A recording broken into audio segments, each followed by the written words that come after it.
त्रियुगी नारायण के previous vlog में आपने देखा उखीमठ से त्रियुगी नारायण गांव तक का हमारा सफर गुप्त काशी, फाटा और सोनप्रयाग से गुजरकर। अब पार्ट 2 में करवाते हैं आपको त्रियुगी नारायण मंदिर के दर्शन पैदल पैदल वहां जाकर। तो ये देखिए त्रियुगी नारायण हम पहुंच चुके हैं और यहाँ गाड़ियों का कैसे जमावड़ा हो रहा है। हमें गाड़ी वापस लेके जानी पड़ी है पीछे, क्योंकि ये जो स्पॉट है इससे आगे गाड़ियां पार्क नहीं हो सकती हैं। तो हिमांशु और जीतू भाई गए हैं गाड़ी को पार्क करने के लिए और फिलहाल मैं उनका वेट कर रहा हूँ, ले रहा हूँ यहाँ के नज़ारों का मज़ा। आप देख सकते हैं कैसा व्यू है मेरे पीछे, ये देखिए। मौसम यहाँ भी कभी भी बदल सकता है। पहाड़ों पर बादल आ गए हैं, उस तरफ आसमान खुला है और यहाँ पहाड़ी पर हरियाली ही हरियाली है। तो फाइनली आ गए हैं हमारे जीतू भाई, गुड्डू भाई गाड़ी पार्क करके सक्सेसफुली, और अब हम बढ़ रहे हैं मंदिर की तरफ। और ये आ रहा मेरा वीर जांबाज हिमांशु। आज खास दिन है इसलिए भीड़ ज़्यादा है। अब देखते हैं दर्शन के लिए हमें कितना इंतज़ार करना पड़ेगा। कितना भी वक्त लगे, दर्शन करने आए हैं तो दर्शन करके ही जाएंगे और जहाँ तक आपको दर्शन करा पाऊंगा वहाँ तक कराऊंगा। श्रद्धालु आ रहे हैं दर्शन करके, हम जा रहे हैं दर्शन करने। ये देखिए गरम कपड़े, शॉल्स वगैरह बिक्री के लिए उपलब्ध हैं और पानी पूरी भी है। और क्या चाहिए बताइए आप। ये देखिए रेडीमेड टैटू,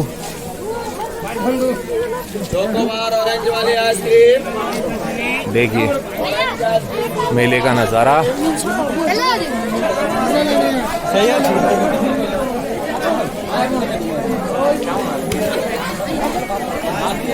ऐसा हम भी किया करते थे पहले। चावल के दाने पर नाम लिखवाया हुआ है, यहाँ भी लिखे जा रहे हैं। बाहर वाले यात्री बहुत कम है अभी फ़िलहाल, उत्तराखंड से लोकल्स ही हैं यहाँ पर। ये देखिए यहाँ पे गौरी गुफा जो है वो यहाँ से 1.5 किलोमीटर दूर है। व्यू पॉइंट है 100 मीटर पर और तोसी जो गांव है वो है 5 किलोमीटर पर और हमारा मंदिर है 50 मीटर पर। चलिए गांव के बीच से होकर मंदिर की ओर जाना होगा।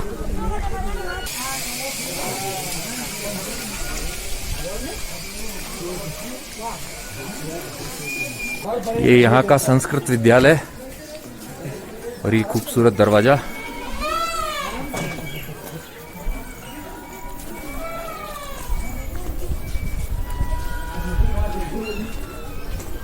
ये देखिए ये यहाँ का डाकघर है।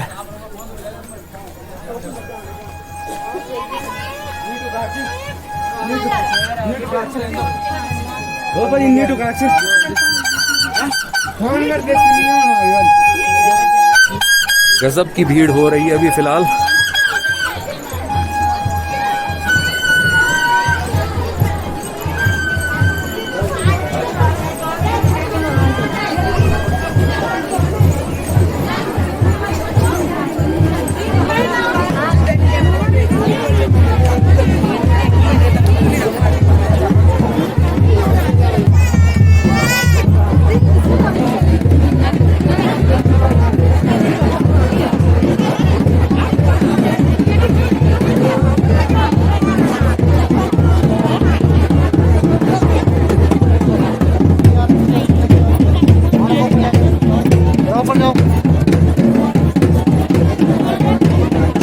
फाइनली मौजूद हूँ त्रियुगी नारायण मंदिर के अंदर मेरे मित्रों के साथ में और बहुत अच्छी फीलिंग आ रही है। तो भगवान विष्णु को याद किया जा रहा है। मंदिर के बारे में डिटेल में आपको थोड़ा दूर दूंगा क्योंकि आप यहाँ प्रॉपरली सुन नहीं पाएंगे। फिलहाल यहाँ के नज़ारे देखिए, एंजॉय कीजिए। राइट हैंड साइड पे सीढ़ी से उतरते ही है यह मंदिर।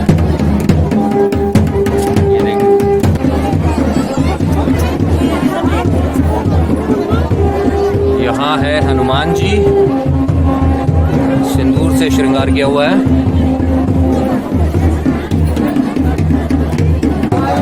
यहाँ माता अन्नपूर्णा का मंदिर है। जय मातेश्वरी।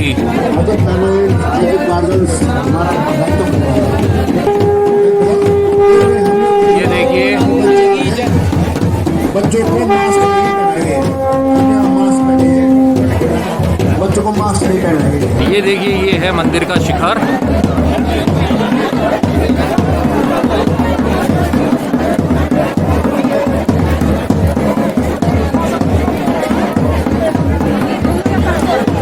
यहाँ आप द्वार के लेफ्ट हैंड साइड में जो देख रहे हैं, ये यहाँ के रक्षक है मच्छिंद्र नाथ जी।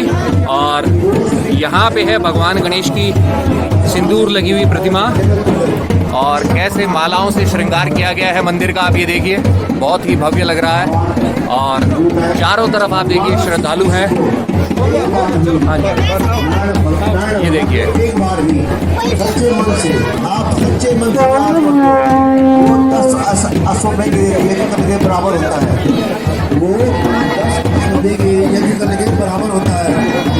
10 अश्वमेध की पुण्य नारायण नारायण हरि हरि श्रीमन नारायण नारायण हरि हरि श्रीमन नारायण नारायण हरि हरि।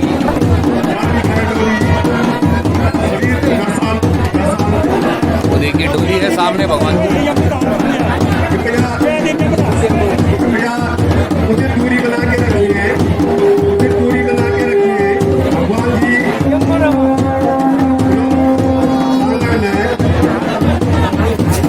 नाथ की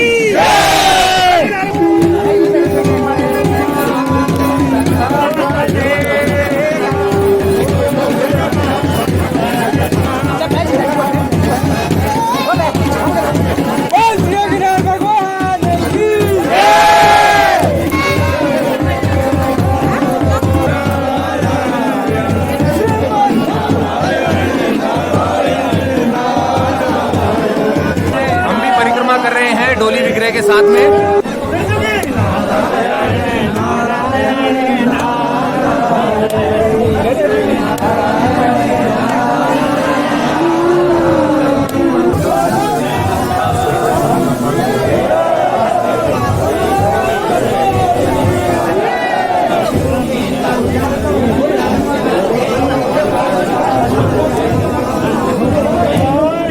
एक यहाँ भी है।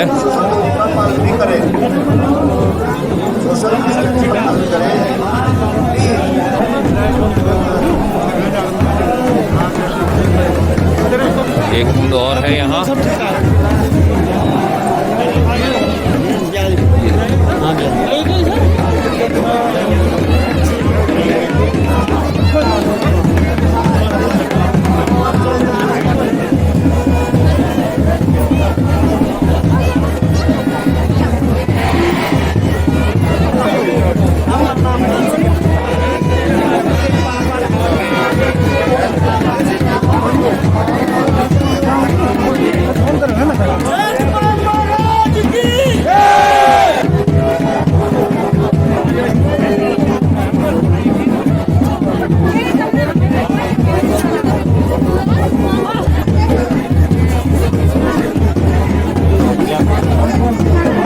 तो इस तरह एक परिक्रमा पूर्ण हुई।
बहुत अच्छी फीलिंग आ रही है। फर्स्ट टाइम यहाँ पे आया हूँ और ऐसा सब कुछ देखने को मिल रहा है, इससे बढ़िया बात कुछ और नहीं हो सकती है।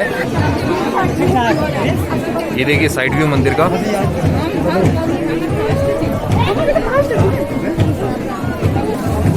चलिए पहले अंदर चल के दर्शन करते हैं।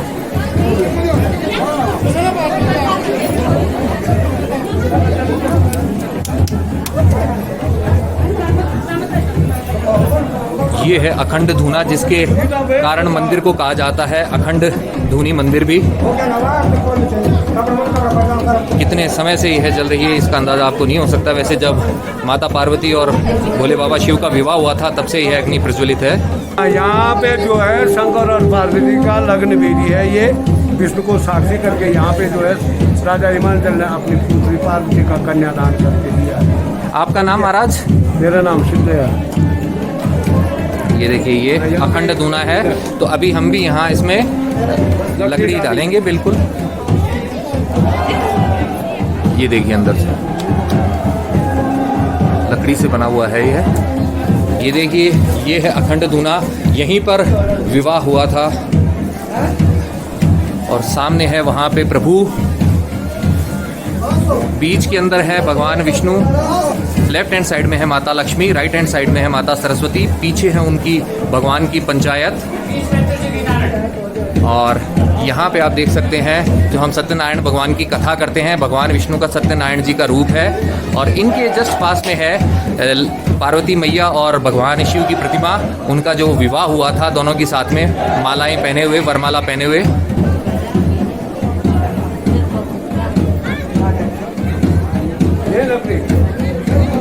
ये देखिए भगवान सत्यनारायण। यहाँ पे वामन अवतार हुआ था। इस कारण से जो है वामन द्वादशी का मेला आज इस दिन पे मनाया जाता है। जब बलि के 100वें यज्ञ को भंग किया था, किया था तो भगवान का वामन अवतार हुआ था। तो यहीं पे भगवान का अवतार वामन अवतार हुआ था। राजा बलि को पाताल लोक का राज्य दे करके यहाँ पे भगवान ने अवतार लेकर के पहले अवतार लिया था। हाँ जी। फिर उसको राजा बलि को पाताल भेज दिया था 3 चरणों में, पृथ्वी मांग करके। ये आपका नाम महाराज? मुकुंद राम जिमलोकी। धन्यवाद, धन्यवाद पंडित जी, धन्यवाद पुजारी जी। बहुत बहुत अच्छा लगा आपसे मिलके, धन्यवाद जी। जय हो प्रभु। तो यहाँ पर हो रहा है वामन द्वादशी का जो सेलिब्रेशन है, वह वामन अवतार लेके भगवान विष्णु ने कैसे राजा बलि को पाताल लोक भेज दिया था। 2 चरणों में बलि का जो सारा राज्य है वो नाप दिया था वामन अवतार लेकर, और तीसरा पैर जो है राजा बलि के सर के ऊपर रख दिया था। राजा बलि ने कहा था कि अब आप मेरे सर पे रखिए, क्योंकि 3 पग भूमि मांगी थी वामन अवतार के रूप में भगवान विष्णु ने राजा बलि से। तो इस तरीके से राजा बलि का जो इंद्रासन प्राप्त करने का जो सपना था 100 यज्ञ करके, वह वामन अवतार लेकर भगवान ने पूर्ण नहीं होने दिया। 99 यज्ञ जो थे राजा बलि ने कर लिए थे इंद्रासन की प्राप्ति के लिए, लेकिन 100 वाला जो नंबर का था 100वां यज्ञ, वह भगवान ने भंग कर दिया। तो इस तरीके से यहाँ पे आज जो है वामन द्वादशी के अवसर पर यह सारा सेलिब्रेशन हो रहा है। बहुत अच्छा लग रहा है देखकर। मंदिर के बारे में और जो बातें हैं आपको थोड़ी देर में बताता हूँ, पहले जाके देखते हैं आगे और क्या हो रहा है।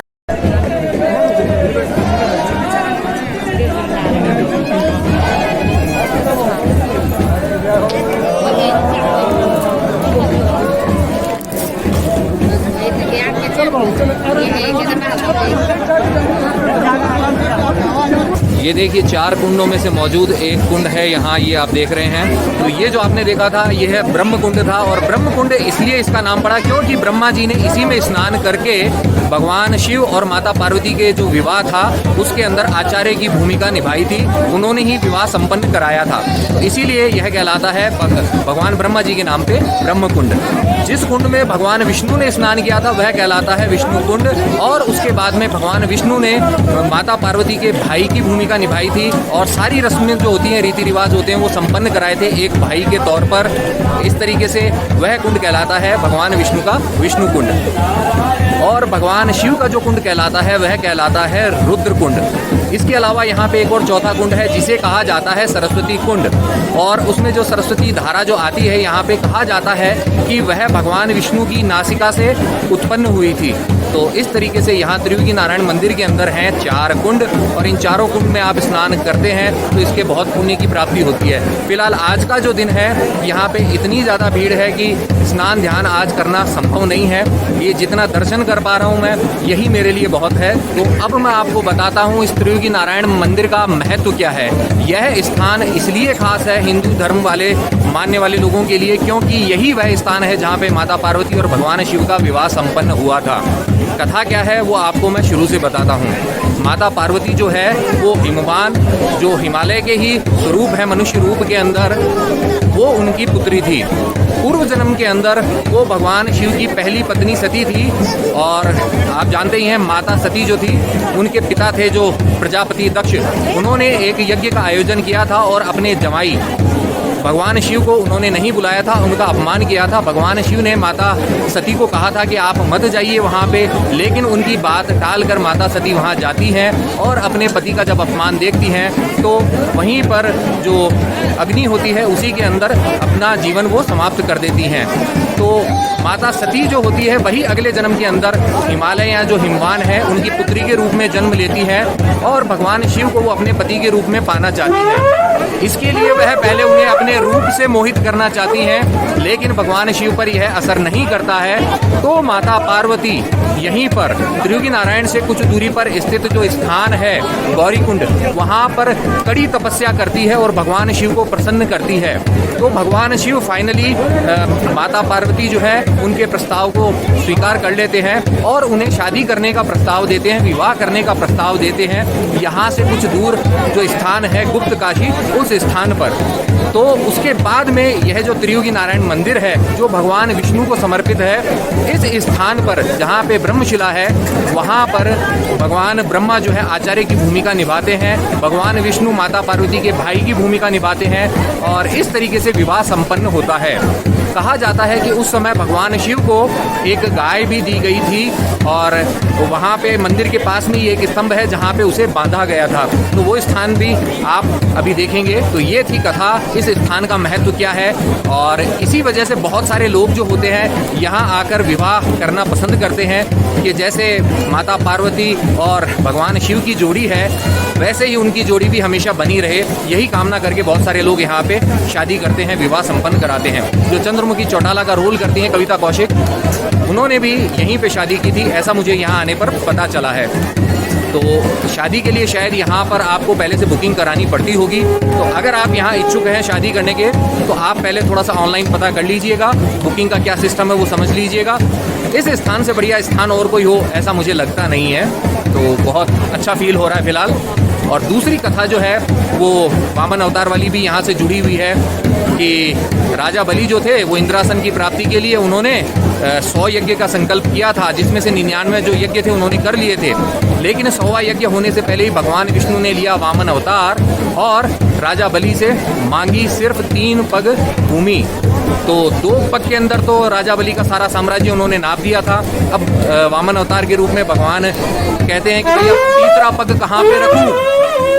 तो राजा बलि भी जो है बहुत दानी रहा है, राजा बलि भी बहुत दानी रहे हैं, बहुत नाम है उनका इस चीज़ के लिए। तो वो कहते हैं कि हे प्रभु तीसरा चरण मेरे सर पे रख दीजिए। तो इस तरीके से जो राजा बलि है वह भगवान वामन के कहने पर पाताल चले जाते हैं, इंद्रासन बच जाता है। और इसी खुशी के अंदर आज जो है वामन द्वादशी यहाँ पे मनाई जा रही है और ये सारा सेलिब्रेशन हो रहा है। ये देखिए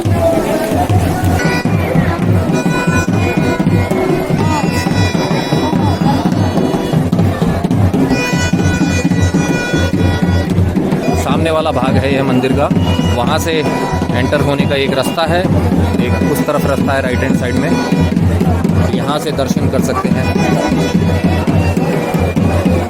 मंदिर जो है केदारनाथ जी के मंदिर की शैली में ही बना हुआ है।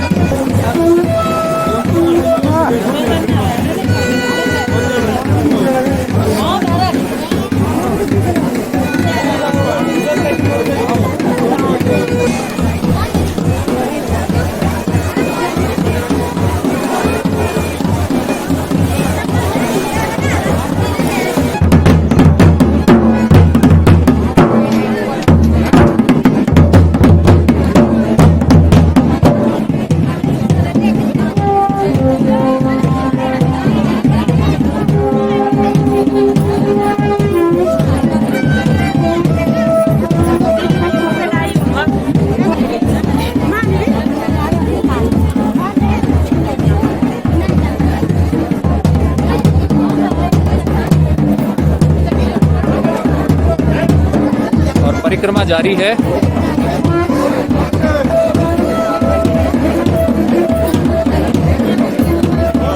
आज का दिन बहुत ही स्पेशल है। यहाँ आने पर मेरी मुलाकात हो गई है YouTube परिवार के ही सदस्य से। तो चलिए आपकी भी मुलाकात करवाता हूँ उनसे।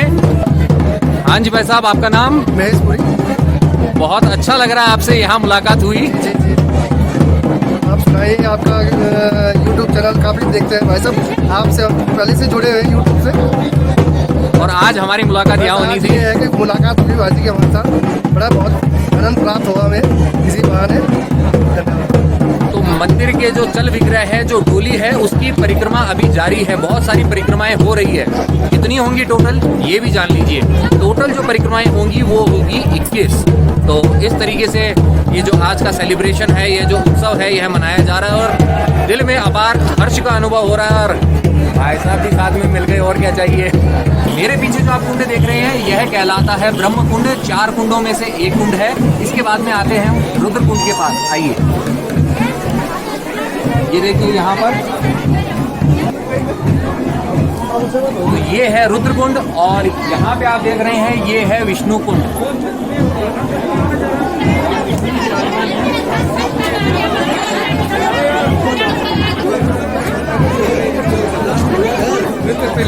ये जो विष्णु कुंड है, यहाँ पर आचमन होता है इस तरीके से।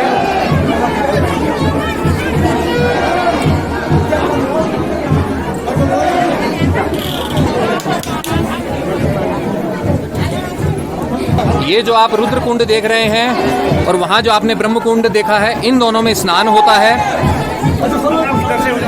ये विष्णु कुंड में,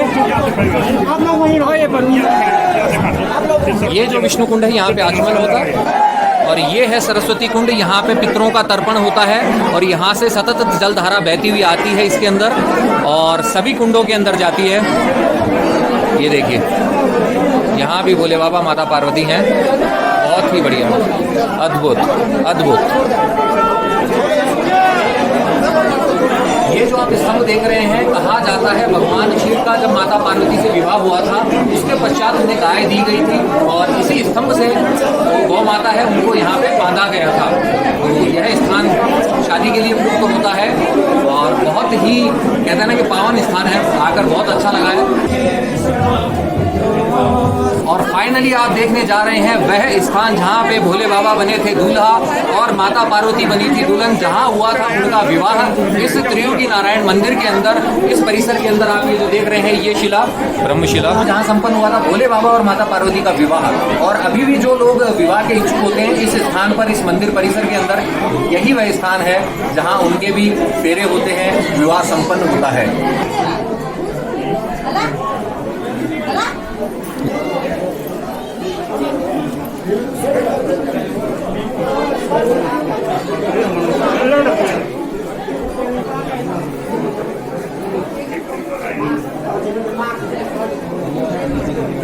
क्यों हिमांशु, अगर यहाँ हो जाए शादी तो?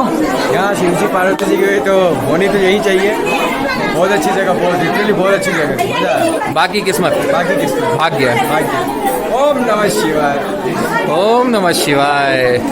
तो आज जो वामन द्वादशी है, आज जो खास दिन है, यहाँ पे लोगों की बहुत ज़्यादा भीड़ होने का कारण यह भी है कि आज यहाँ पे बहुत सारे जो दंपति होते हैं जिनके संतान नहीं होती है, वह संतान प्राप्ति की कामना में यहाँ पे आते हैं। लेकिन आज नहीं, उन्हें यहाँ पर एक दिन पहले आना होता है। रात्रि यहीं पर उनको जागरण करना होता है दीपक जलाकर मंदिर परिसर के अंदर। और सुबह जैसे अभी देवता जो हैं, भगवान जो हैं, अभी बाहर आए थे, उस टाइम पर उनको जो फल के रूप में आशीर्वाद दिया जाता है। तो संतान प्राप्ति के लिए यहाँ पर एक दिन पहले आना होता है। और ये जो दिन है खास, वामन द्वादशी, सिर्फ इसी को ही ये जो सारी चीज़ है यह होती है। आपको आशीर्वाद तभी मिलता है। यह नहीं कि आप सोचे कि साल में आप कभी भी आ जाएं। समय का बहुत महत्व होता है और जो भी यहाँ आना चाहें वो आ सकते हैं।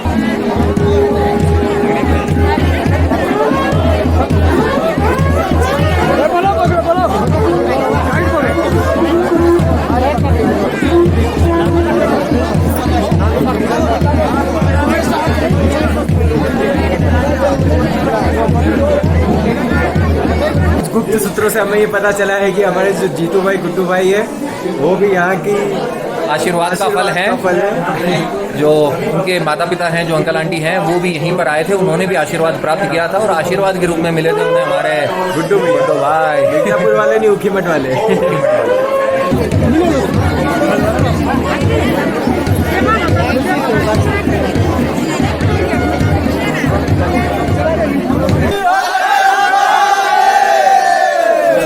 तो ये देखिए मंदिर प्रांगण को अब सारे भक्तगण जा चुके हैं, तो शांति है यहाँ, लेकिन उत्सव बहुत ही जोरदार था, बहुत ही बढ़िया, बेहतरीन।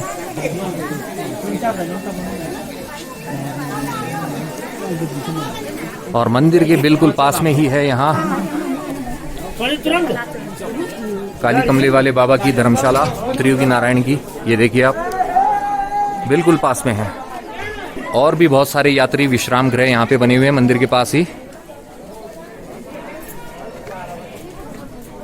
तो अब वक्त हो चला है हमारे वर्ड गेम सेगमेंट का, जिसमें मैं देता हूं हर बार आपको एक शब्द और उस शब्द वाला सॉन्ग, भजन, गीत होता है आपको मुझ तक पहुंचाना कमेंट के रूप में।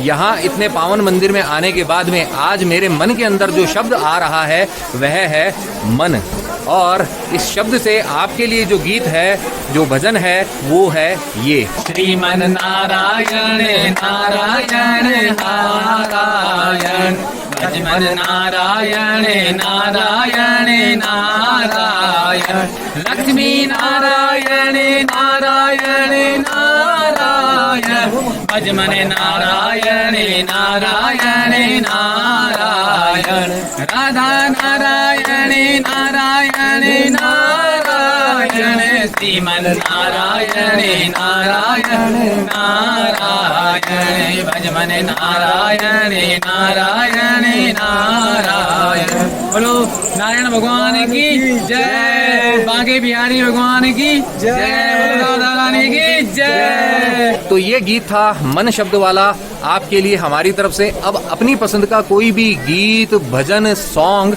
आपको हम तक पहुंचाना है कमेंट के जरिए, तो इसमें चूक ना करें। तो इसी के साथ हमारा आज का ये व्लॉग होता है यहीं पे समाप्त। अगर ये व्लॉग आपको पसंद आया है तो आप जानते हैं आपको करना क्या है। आपको इसे लाइक करना है, शेयर करना अपने नियर एंड डियर वंस के साथ में, साथ ही कमेंट करके पहुंचाने हैं आपके विचार मुझे तक। इस ब्लॉग के थ्रू जो पहली बार इस चैनल पे आए हैं उनसे यही है कहना कि जो सब्सक्राइब बटन है इसे दबा दे और साथ ही प्रेस कर दे बेल आइकन और चुन ले ऑल वाला ऑप्शन। इसके फायदे ये होंगे कि भविष्य में जो भी व्लॉग्स आएंगे उनके नोटिफिकेशंस आप तक अपने आप आएंगे, आपको ढूंढना नहीं पड़ेगा। और साथ ही अगर आप जुड़ना चाहते हैं मेरे साथ इंस्टाग्राम के ऊपर, तो ये जो आईडी डिस्प्ले हो रहा है इसे सर्च कीजिए और कनेक्ट हो जाइए मेरे साथ इंस्टाग्राम पर। जाते जाते बस आपसे अब इतना ही है कहना कि यत्र तत्र सर्वत्र घूमते रहिए, घुमाते रहिए, लाइफ में हमेशा मुस्कुराते रहिए।